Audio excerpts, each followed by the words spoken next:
was most excited to come back is probably the cast, who I just would do anything with.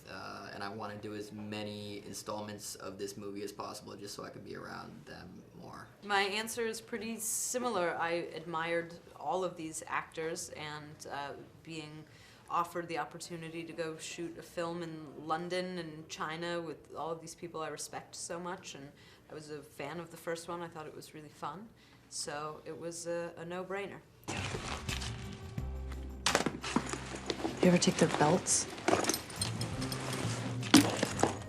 Oh, I'm sorry. Did you think that I was like those other girls? Oh, Jack. No, I had not been to China, and certainly had not been to Macau, which was really a wild, crazy place. It's like Las Vegas, a lot like Las Vegas, but surrounded by Portuguese villages in China. So it's unlike any place that I had ever been before. It was fascinating, but it was also the very end of our shoot, so we all knew each other really well, and I think to experience a place as strange as that with people that you grew to really like so much, it was special. My main experience with magic before these movies was just through my brother Tom, really, who he just always had a few tricks that he would do for me, and he would never tell me how they were done, and so I just really looked up to him because of that, and then he finally told me, and I just don't look up to him as much anymore. They haven't spoken since. Exactly. Yeah, my father used to do really, really basic magic tricks that would blow my mind.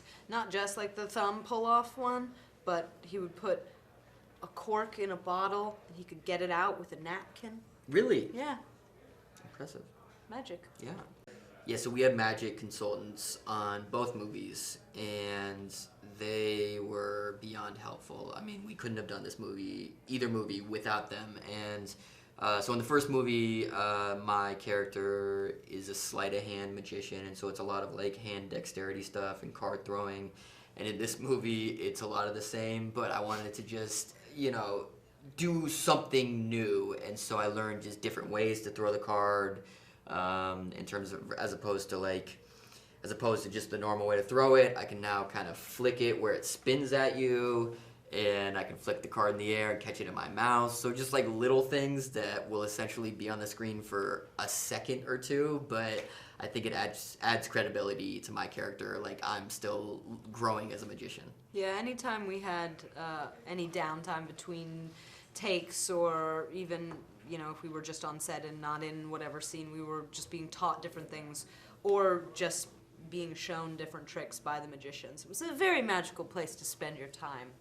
Lula is new to the Horsemen. She's been a fan of theirs for a while, has been following their careers, and when she's first introduced, there's an element of having to prove herself to them, and she does that and then is eventually accepted into the group. The girl horseman!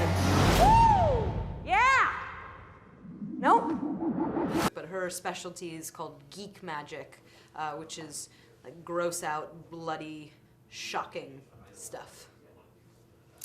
And at the end of the first film, my character fakes his own death. So as far as the world knows, my character is dead. And so we start with the second movie, and we're all in hiding. And even though we're going to do this comeback performance, the rest of them want to use me as, they want to take advantage of the fact that no one thinks I'm still alive, so they can kind of use me behind the scenes to sneak around and do whatever needs to be done. Not long ago, we were tricked. Let's go. Let's go. So it's only fitting that we do the same thing to the person who did it to us. Damn, it feels good to be back.